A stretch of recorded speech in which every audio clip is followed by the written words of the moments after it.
नमस्कार, आज हम डिस्कस करेंगे इंपॉर्टेंट करंट अफेयर के क्वेश्चन। देखिए, आप इंटरनेशनल नेशनल अफेयर के क्वेश्चंस भी पीजीटी की भाषा में इन क्वेश्चंस को कह सकते हैं। हर एक question exam point of view से इंपॉर्टेंट है और डेफिनेटली आने वाले एग्जाम्स में आपकी हेल्प करेगा, जैसे कि पहले भी जो है वो करता रहा है। क्वेश्चन नंबर 1 से अभी हम डिस्कशन जो है वो स्टार्ट करेंगे। क्वेश्चन नंबर 1 में देखिए क्या बोलते हैं। क्वेश्चन नंबर 1 में बोलते हैं, recently which country announced visa free travel for Indian citizen. तो अभी हाल ही में किसी कंट्री ने जो है वो वीज़ा फ्री ट्रैवल, इनके वीज़ा की ज़रूरत नहीं पड़ेगी, वीज़ा फ्री ट्रैवल रहेगा, ये इंडियन सिटीजन्स के लिए जो है वो अलाउ किया है। तो ये कौन सी कंट्री है? ये है ईरान कंट्री। ऑप्शन डी जो है वो सही आंसर है। देखो, ईरान कंट्री जो है ना, इसने वीज़ा फ्री ट्रैवल जो है वो इंडियंस के लिए अलाउ किया है। परंतु ईरान अकेली ऐसी कंट्री नहीं है जिसने ये किया है। ईरान के अलावा केन्या, थाईलैंड, वियतनाम और भी बहुत सारी कंट्रीज़ हैं जो इंडियंस को जो है वो वीज़ा फ्री फैसिलिटी जो है वो देती हैं, ताकि यहाँ पर आ सकें, काम भी कर सकें, या फिर कुछ टूरिज्म पॉइंट ऑफ व्यू से होता है, अलग अलग पॉइंट्स होते हैं कंट्रीज़ के साथ अच्छे रिलेशन बनाने के लिए ऐसा कर दिया जाता है। ये आपने ध्यान रखना है। अब हम बात कर रहे हैं यहाँ पर वीज़ा फ्री की, तो हमने ऐसा ही एक क्वेश्चन पहले भी पढ़ा है। वो हमने पढ़ा है रैंकिंग के बारे में। हमने क्या पढ़ा था कि 2024 में जो हेनली पासपोर्ट इंडेक्स आया था, हेनली पासपोर्ट इंडेक्स जो आया था उसमें इंडिया का क्या रैंक जो था वो रहा था। हेनली पासपोर्ट इंडेक्स में अगर हम बात करें 2024 में इंडिया का क्या रैंक रहा था, तो 80 था, 80वां रैंक जो था वो इंडिया का वहाँ पर रहा था। वो आपने ध्यान रख लेना है कि इंडिया का रैंक क्या रहा था। अगर हम बात करते हैं किस हेनली पासपोर्ट इंडेक्स से जो है वो पता क्या चलता है, देखो इससे पता चलता है कि किस कंट्री का पासपोर्ट जो है वो कितना स्ट्रॉन्ग है। तो सबसे स्ट्रॉन्गेस्ट पासपोर्ट वाली कंट्री जो है वो कौन कौन सी, सबसे स्ट्रॉन्गेस्ट पासपोर्ट की अगर हम बात करते हैं कि कौन सी ऐसी कंट्रीज हैं जिनके पासपोर्ट जो है वो सबसे स्ट्रॉन्ग इस इंडेक्स में बताए गए हैं, तो उसमें फ्रांस आ जाता है, जर्मनी आता है, इटली आता है, स्पेन आता है। ये टॉप 4 कंट्रीज जो है वो आ जाती हैं जिनके पासपोर्ट सबसे जो है वो स्ट्रॉन्ग है एज पर दिस इंडेक्स। ये आपने ध्यान रखना। तो ये हमने यहाँ पर जोड़ लिया। अगला क्वेश्चन देखें क्या बोलते हैं यहाँ पर। नेक्स्ट क्वेश्चन में बोलते हैं यहाँ पर, what is the name of women robot astronaut set to fly into space ahead of ISRO's Gaganyaan mission. तो बोलते हैं कि इसरो के गगनयान मिशन से पहले अंतरिक्ष में उड़ान भरने वाली पहली जो महिला रोबोट अंतरिक्ष यात्री बनाई गई है, उसका क्या नाम रखा गया है। देखो, अगर हम बात करें ना कि गगनयान जो है ना, गगनयान जाएगा, एक मिशन इसरो के द्वारा बनाया जा रहा है, परंतु गगनयान मिशन से भी पहले अंतरिक्ष पर उड़ान भरने वाली पहली महिला रोबोट अंतरिक्ष यात्री जो होगी उसको नाम दिया गया है व्योमित्रा। ऑप्शन सी जो है वो सही आंसर हो जाएगा। व्योमित्रा जो है, देखो ये एक इम्पॉर्टेंट वर्ड है। व्योम का मतलब क्या होता है? व्योम का मतलब ही जो है वो गगन होता है, स्पेस जो है वो उसका मतलब होता है। यहाँ पर गगन यान की अगर हम बात कर रहे हैं तो मैं गगन के कुछ पर्यायवाची शब्द पहले आपको बताता हूँ ताकि वो भी क्लियर हो जाए। गगन के कुछ पर्यायवाची शब्द में जो है वो एक तो व्योम आ जाएगा, एक आकाश आ जाएगा, आसमान आ जाएगा, नभ आ जाएगा, अंबर आ जाएगा। ये सारे जो हैं वो इसके जो हैं वो एग्जाम्पल हैं गगन के। और देखो, एक्सपेक्टेड है कि 2024 में इसरो जो है वो गगनयान को जो है वो लॉन्च कर देगा।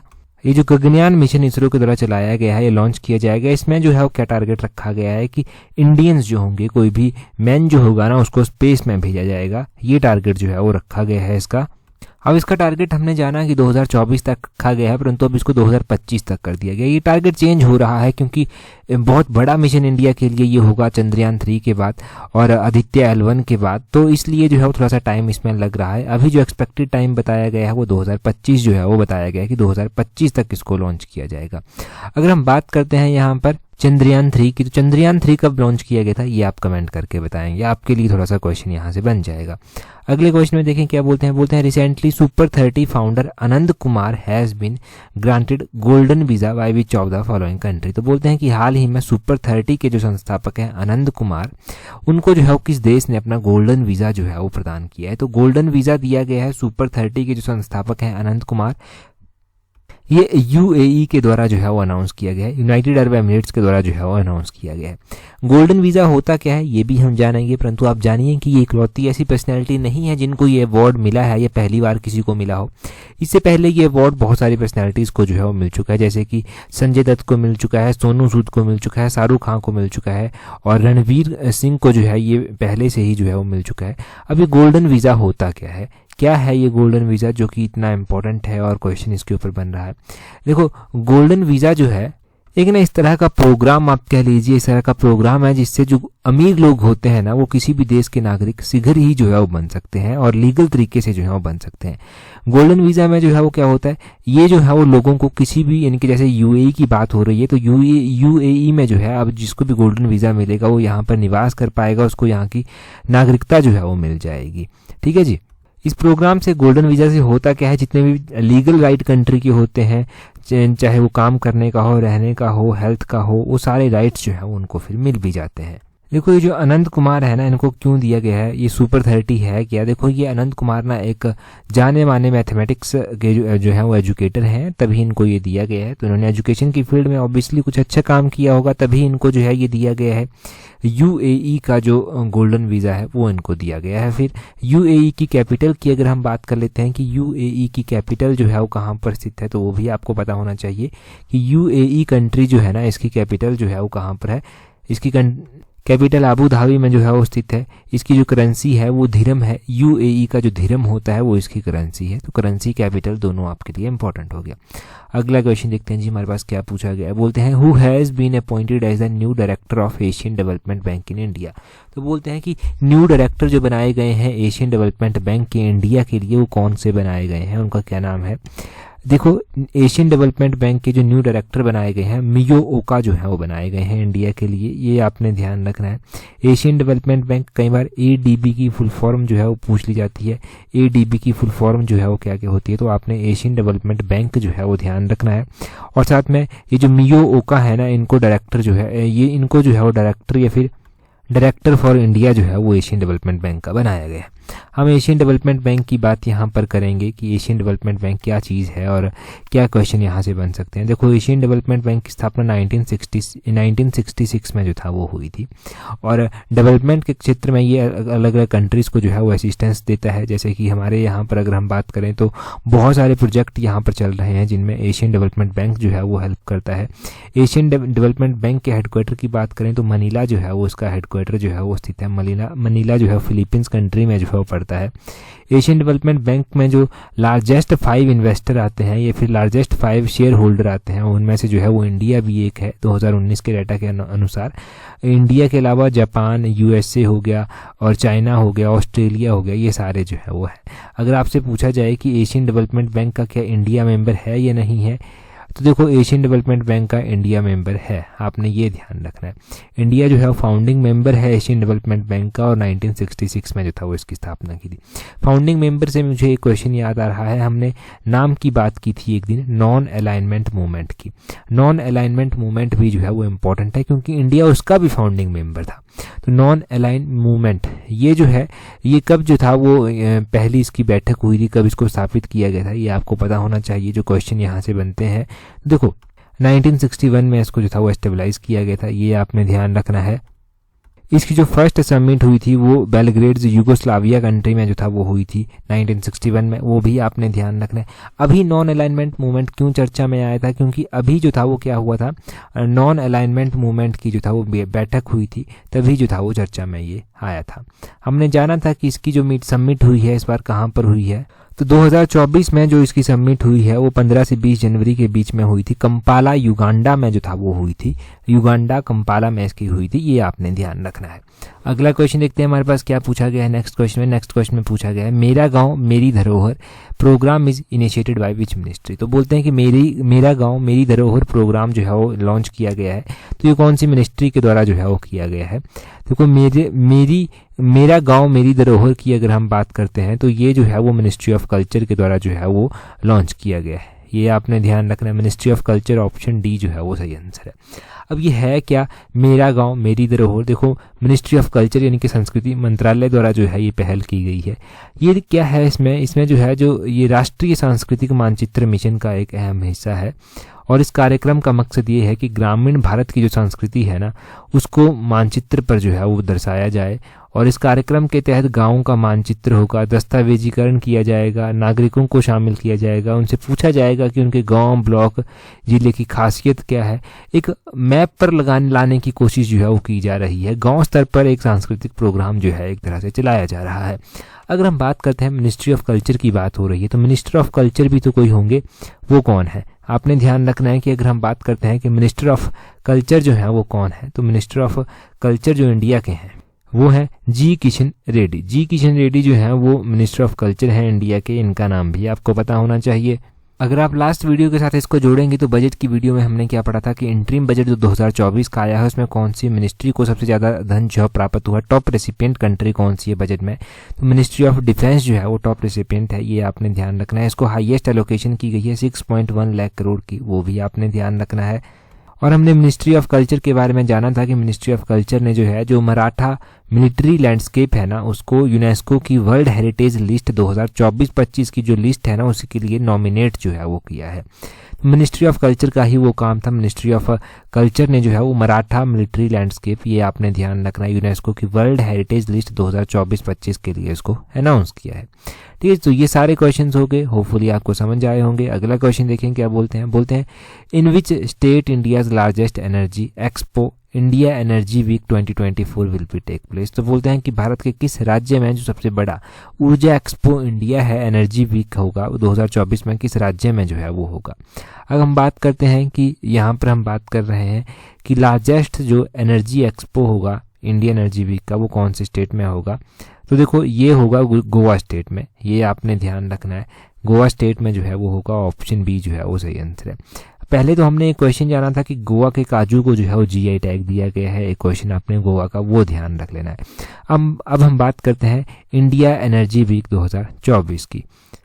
ये ज़्यादा इंपॉर्टेंट हो गया क्योंकि प्रधानमंत्री श्री नरेंद्र मोदी जी के द्वारा जो था वो इसको इनॉग्रेट किया गया, और ये जो एक्सपो हो रहा है ये ministry of petroleum and natural gas के अधीन जो है वो हो रहा है, ये भी आप ध्यान रखें। और इसमें हम बात करें तो 35,000 अटेंडेज आएंगे, 350 एग्जीबिटर आएंगे, 400 स्पीकर आएंगे, इनके बहुत बड़ी तादाद में जो है वो क्या होगा लोग यहाँ पर आने वाले हैं।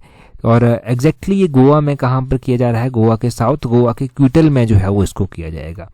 ये इतना इंपॉर्टेंट है नहीं, परंतु फिर भी चलो सुना हो तो एग्जाम में कहीं ना कहीं चीज़ें हेल्प कर ही जाती हैं। फिर गोवा में और क्या हुआ था, अगर हम गोवा में बात करते हैं तो गोवा में फिल्म फेस्टिवल भी हुआ था। अगर हम बात करें 2023 का जो इंटरनेशनल फिल्म फेस्टिवल हुआ था वो कहाँ पर हुआ था, तो वो भी गोवा में ही जो था वो हुआ था, ये भी पता होना चाहिए।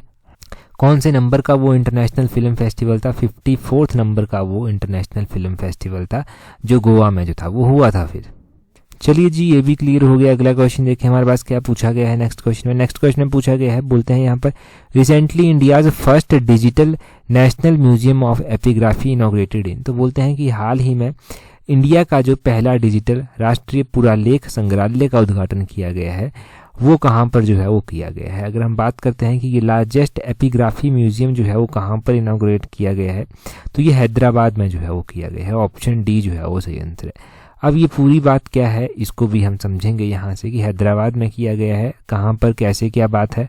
ये बात फिर से जाएगी मिनिस्ट्री ऑफ कल्चर के पास, क्योंकि जो कल्चर मिनिस्टर हैं जी किशन रेड्डी उनके द्वारा इसकी फाउंडेशन जो है वो रखी गई। ये जो नेशनल म्यूजियम ऑफ एपिग्राफी है ना, इसकी जो फाउंडेशन रखी गई वो सलार जंग म्यूजियम है यहाँ पर, वो उसमें जो है वो रखी गई, ये आपने ध्यान रखना है।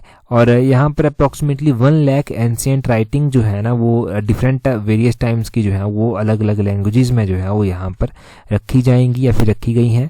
अगर म्यूजियम की ही बात हो रही है तो इंडिया का जो लार्जेस्ट म्यूजियम है वो कहाँ पर है, वो कलकत्ता में जो है वो स्थित है। अगर हम हिमाचल के कॉन्टेक्स्ट में बात करते हैं तो हिमाचल के कॉन्टेक्स्ट में हमने क्या पढ़ा है, भूरी सिंह संग्रहालय हमने बहुत बार पढ़ रखा है, जो कि ओल्डेस्ट म्यूजियम है। 1908 में राजा भूरी सिंह यहाँ के राजा हुआ करते थे चंबा के, उनके कार्यकाल के दौरान जो था वो इस भूरी सिंह म्यूजियम की स्थापना जो था वो की गई थी। वो भी आप चीज़ें इंपॉर्टेंट जो है वो ध्यान रखें। और इंटरनेशनल म्यूजियम डे भी जो है वो मनाया जाता है। इंटरनेशनल म्यूजियम डे मई महीने में मनाया जाता है, मई महीने की 18 तारीख को जो है वो मनाया जाता है। तो मई 18 को जो है ये मनाया जाता है इंटरनेशनल म्यूजियम डे। ये भी चीज़ें आपको पता होनी चाहिए। साथ में आपको ये भी याद होना चाहिए कि जो Nehru memorial museum and library society थी ना, उसका नाम बदल दिया गया था, उसका न्यू नेम रखा गया है prime minister museum and library society. ये आप ज़रूर चीज़ को ध्यान रखें, बहुत पहले की बात है ये, परंतु फिर भी आपको अगर याद हो तो ये इंपॉर्टेंट चीज़ें एग्ज़ाम में हेल्प ज़रूर करेंगी आपकी।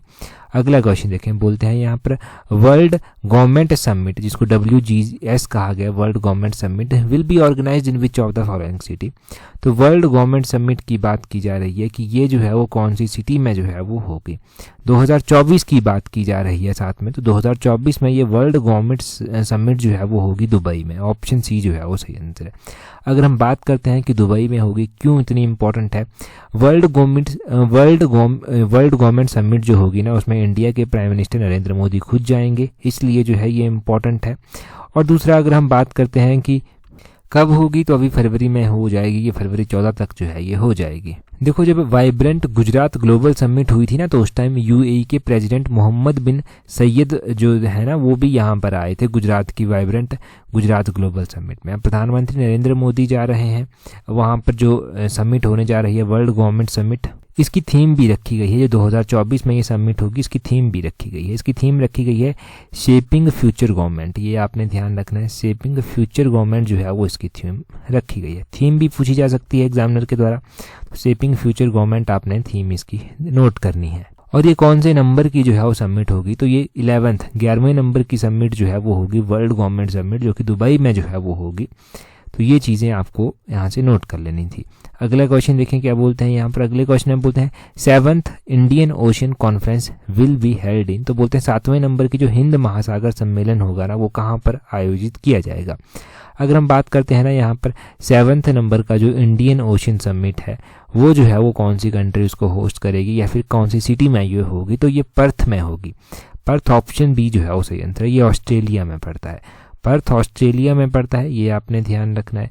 और यहाँ पर ये 7th एडिशन होगी इंडियन ग्लोबल कॉन्फ्रेंस की। जो एक्सटर्नल अफेयर मिनिस्टर है ना S जयशंकर, वो विजिट करेंगे ऑस्ट्रेलिया इस 7th नंबर की जो इंडियन ओशन कॉन्फ्रेंस है उसको अटेंड करने के लिए। ये नोट करें कि किसके द्वारा जो है ये इंडिया की तरफ से अटेंड की जाएगी, तो इसमें जो है वो कौन जाएगा, इसमें जाएंगे S जयशंकर जी। और इसकी थीम क्या रखी गई है कॉन्फ्रेंस की। अब कोई भी कॉन्फ्रेंस हो रही है उसकी थीम भी है, थीम रखी गई है इसकी towards a stable and sustainable Indian ocean. क्या रखी गई है, towards a stable and sustainable Indian ocean, ये आपने ध्यान रखना है। ये इसकी थीम जो है वो रखी गई है। अब इंडियन ओशन की बात की गई है, तो मालदीव्स के साथ इंडिया का जो है लड़ाई चली थी, या फिर कुछ आपस में तू मैं जो था वो हो गई थी। तो मालदीव्स में भी जो है वो आपने ध्यान रखना है कि इसी को लेकर जो है वो कंसर्न है, इंडियन ओशन को लेकर ही। तो देखो, ये सारे पॉइंट अगर एक दूसरे पॉइंट के साथ हमने जोड़े होंगे तो एग्जाम में भी हेल्प मिलेगी, भूलेंगे भी नहीं। पर्थ जो है वो ऑस्ट्रेलिया में पड़ता है, और ऑस्ट्रेलिया की कैपिटल कहाँ पर है, ये बहुत बार क्लैरिकल के एग्जाम में क्वेश्चन पूछा गया है। तो ऑस्ट्रेलिया की कैपिटल जो है वो कैनबेरा में स्थित है, ये आपने ध्यान रखना है। कैनबेरा में जो है वो ऑस्ट्रेलिया की कैपिटल जो है वो स्थित है। हमने और भी अलग अलग कंट्रीज जो है वो यहाँ पर पढ़ रखी हैं, तो उन कंट्रीज की कैपिटल कहाँ पर स्थित है। जैसे कि सबसे पहले हमने ईरान कंट्री पढ़ी थी, तो ईरान की जो कैपिटल है ना वो तेहरान में स्थित है, ये आपने ध्यान रखना है। तेहरान ईरान की कैपिटल जो है यहाँ पर स्थित है। UAE कंट्री हमने पढ़ी थी, तो UAE की कैपिटल तो मैंने बता भी दी थी आपको, अबू धाबी जो है वो UAE की कैपिटल है। अगला क्वेश्चन देखें क्या बोलते हैं। नेक्स्ट क्वेश्चन में बोलते हैं safer internet day 2024 celebrated on, तो बोलते हैं कि सुरक्षित इंटरनेट दिवस हाल ही में मनाया गया, ये कब जो है वो मनाया जाता है। तो देखो, सेफर इंटरनेट डे की अगर हम बात करते हैं 2024 में जो है ये 6 फरवरी को जो था वो मनाया गया। ऑप्शन सी फरवरी 6 जो है वो सही आंसर है, ये आपने ध्यान रखना। 2024 में जो एडिशन हुई इसकी जो है वो 6 फरवरी को जो था वो हुई। और अगर हम थीम की बात करते हैं तो इसकी थीम रखी गई थी इंस्पायरिंग चेंज। क्या थीम रखी गई थी, इंस्पायरिंग चेंज करके जो था वो थीम रखी गई थी। ये आपने थीम ध्यान रखनी है इसकी।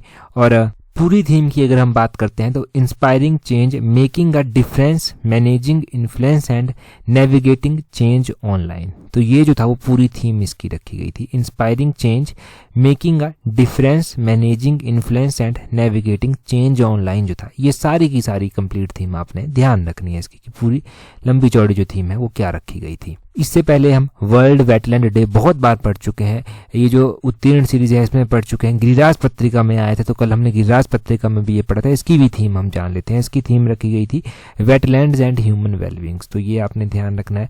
वेटलैंड्स एंड ह्यूमन वेलबींग जो है वो इसकी थीम रखी गई थी, ये आप ध्यान रखें। तो ये थीम भी आपको पता होनी चाहिए, अलग अलग डेज जो मनाए जाते हैं उनकी। अगर फरवरी महीने में जो इंपॉर्टेंट डे मनाए जाते हैं उनकी हम बात करें, देखो फरवरी में जो है वो 2 फरवरी को वर्ल्ड वेटलैंड डे जो है वो मनाया जाता है, और उसके बाद जो है वो 4 फरवरी को वर्ल्ड कैंसर डे जो है वो मनाया जाता है, और उसके बाद अगर हम बात करें 6 फरवरी को तो वर्ल्ड जो है यहाँ सेफर इंटरनेट डे जो है वो मनाया जाता है। और उसके बाद अगर हम इम्पोर्टेंट डे की बात करें तो 10 फरवरी को वर्ल्ड पल्सिस डे जो है वो मनाया जाता है। अगर हम बात करें उसके बाद इम्पोर्टेंट डे कौन आता है तो उसके बाद 13 फरवरी को वर्ल्ड रेडियो डे जो है वो मनाया जाता है, और 13 फरवरी को सरोजिनी नायडू जी का बर्थडे भी होता है। और उसके बाद हम बात करें कि नेक्स्ट वन इम्पोर्टेंट डे कौन सा आता है, तो नेक्स्ट वन इम्पोर्टेंट डे जो है वो 20 फरवरी को अरुणाचल का फाउंडेशन डे रहता है, मिजोरम का भी फाउंडेशन डे इसी दिन होता है। 20 फरवरी को world day of social justice भी जो है वो मनाया जाता है। 21 फरवरी को इंटरनेशनल मदर लैंग्वेज डे जो है वो मनाया जाता है, और 23 फरवरी को world peace and understanding day जो है वो मनाया जाता है, और 27 फरवरी को वर्ल्ड एनजीओ डे जो है वो मनाया जाता है। इतना इंपॉर्टेंट नहीं है पर शायद किसी एग्जाम में ये पूछा गया था कि वर्ल्ड एनजीओ डे कब मनाया जाता है, इसको ध्यान रख लें। 28 फरवरी को नेशनल साइंस डे जो है वो मनाया जाता है। अभी देखो ना, हम बार बार इन डेज को रिवाइज करेंगे, अभी तो पहली बार हुए, इसके बाद जब भी आते रहेंगे हम इनको रिवाइज करते रहेंगे ताकि लंबे टाइम तक इनको हम याद रख पाएँ, और जब तक फरवरी महीना खत्म होगा तब तक ये सारे इंपॉर्टेंट डेज आपको खुद ब खुद ही याद हो जाएंगे, फिर अगर बार बार सुने होंगे। यही तो रिवीजन का फायदा है। अगर आप और भी अच्छे से रिवाइज करना है, पीजीटी पेपर 1 की टेस्ट सीरीज आप प्रैक्टिस कर सकते हैं। पीजीटी पेपर 1 की टेस्ट सीरीज का लिंक नीचे डिस्क्रिप्शन बॉक्स कमेंट बॉक्स में दिया गया है। इंपॉर्टेंस आपको पता है, ज़्यादा बताने की जरूरत नहीं है, तो टेस्ट सीरीज का लिंक नीचे डिस्क्रिप्शन बॉक्स कमेंट बॉक्स में दिया गया है। टेस्ट सीरीज को ज्वाइन करने के बाद टेस्ट सीरीज का ग्रुप जरूर ज्वाइन कर लेना, वहाँ से बहुत ज़्यादा हेल्प मिलेगी। यहाँ पर क्वेश्चन देखें जी, क्या क्वेश्चन पूछा गया है। आगे क्वेश्चन में बोला गया है in which state Asia's longest ropeway, तो बोलते हैं कि एशिया का सबसे लंबा जो रोपवे है वो किस राज्य में जो है वो स्थित है। एशिया की बात कर रहे हैं, एशिया का जो लॉन्गेस्ट रोपवे है ना वो इंडियन स्टेट में स्थित है। अब आपको बताना है, कंट्री पूछी गई होती तो इंडिया होती, परंतु इंडिया का स्टेट कौन सा है ये आपको कमेंट करके बताना है। लास्ट एडिशन जो थी ना उत्तीर्ण सीरीज की, वहां पर हमने डिटेल से डिस्कस किया और हमने हर एक पॉइंट को समझा भी था। अगर आप एलाइड सर्विसेज की तैयारी कर रहे हैं तो एलाइड सर्विसेज की टेस्ट सीरीज का लिंक नीचे डिस्क्रिप्शन बॉक्स में दिया गया है, कमेंट बॉक्स में दिया गया है। एलाइड जैसा मौका नहीं मिलेगा, अगर पीजीटी का मौका आपके पास नहीं है तो एलाइड की अपॉर्चुनिटी है, उसको उसमें हर एक जी जान लगाकर तैयारी करें। टेस्ट सीरीज प्रैक्टिस करनी है तो आप हमारे साथ आ सकते हैं, नीचे डिस्क्रिप्शन बॉक्स कमेंट बॉक्स में उसका भी लिंक दिया गया है। आज की इस वीडियो में इतना ही है। टेलीग्राम पर ज्वाइन कर लें, वहाँ पर आपको इंपॉर्टेंट पीडीएफ्स मिल जाएंगी। टेलीग्राम पर ज्वाइन करने के लिए अपने टेलीग्राम से @allexam31 सर्च करना। यहाँ पर आपको previous PDF, upcoming PDF, notifications हर एक चीज़ मिल जाती है जो एग्जाम में आपकी हेल्प करती है। That's all. Thank you very much for watching and listening it very patiently.